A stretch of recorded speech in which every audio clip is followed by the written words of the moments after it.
Hi everybody, Rick Mast here, reporting for the Rick Mast Show on the Kenny Wallace platform. Breaking news, man. We got breaking news this morning. 2311 and Front Row Motorsports have filed an antitrust lawsuit against NASCAR over this charter deal. Okay, now I will say this: I think I'm finally beating our boss to getting a hot topic out before he does.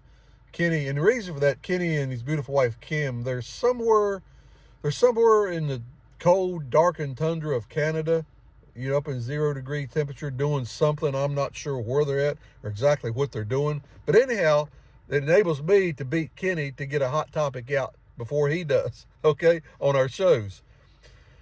So the thing for me personally, this answers this lawsuit that was filed.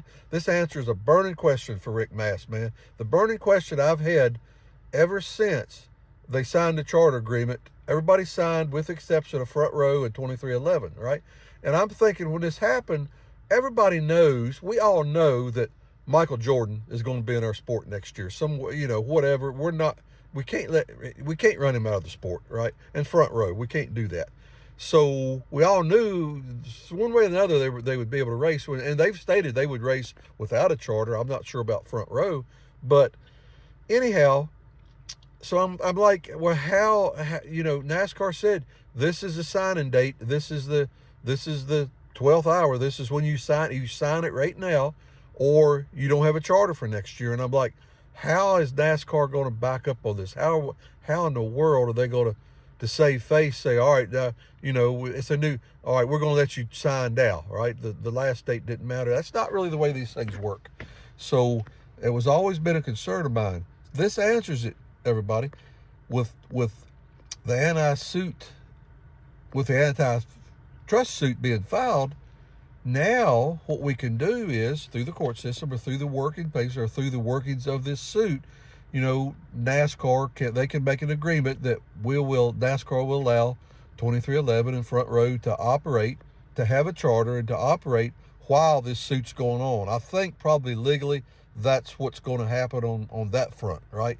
Even though 2311 stated they would operate without a charter, but man, that's such a financial hindrance, to those guys that I'm sure Front Row wouldn't want to do that. But anyhow, I think now they could do that. They could have the existing charter in existence or in place, and they can start the year next year. And the suit, man, who knows with these antitrust suits? Who knows how long that's going to take?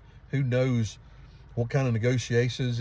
It's unfortunate that it came to this, but I don't know that we've ever had anybody, with far-reaching tentacles like a Michael Jordan or like he is in our sport. I don't know that we've ever had anybody that's that known, that financially sound, and so many pulls and directions. And listen, man, Michael Jordan's a fan of our sport. His dad used to take him to the races when he was a little kid. He became a became a fan of NASCAR, and that's, I'm sure that's what drives him to be a part of our sport. He loves it, man. He loves NASCAR. It was ingrained in from his daddy, which was so many of our fans are the same way. So, he's a fan first, right?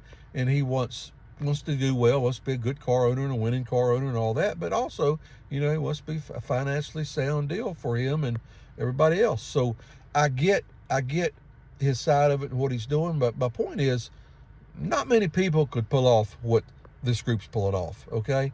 And kudos to everybody. Kudos to them. Kudos to NASCAR, man.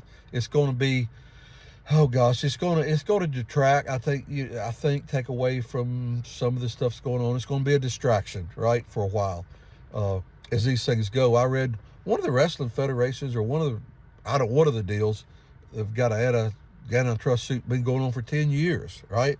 And they finally come to a resolution, and the judge threw it out. He didn't like what they come up with after 10 years. So I have no idea the legalities and what the long-term ramifications for this thing is. We can get in that further later. But for me, man, it just answered the question: how can NASCAR save face by saying, that date, cut it off. This date in this time period, you sign this, or you don't have a charter next year. And that time came and went without Front Row and 2311 signing. But now they can operate, I think, through the court system or through the working papers of an antitrust lawsuit, operate with their charter that they have in place now. That's the good news for me on all this. That's the question that's been burning Rick Mast and bothering me, like how we're going to do this. That's one question that's answered. Now, what this has done is set up a multitude of questions that we're all going to be talking about and discussing here on all these NASCAR channels forever. You're going to hear it all day today. If you go to any social media, you're going to be reading it and watching it and everything. But anyhow, that's my take on the first morning of the first announcement of this deal. If Kenny ever finds his way from the frozen tundra or wherever in the hell they're at, you know, I'm sure he'll be jumping in on this and giving his opinion. So anyhow, till the next one, toodaloo.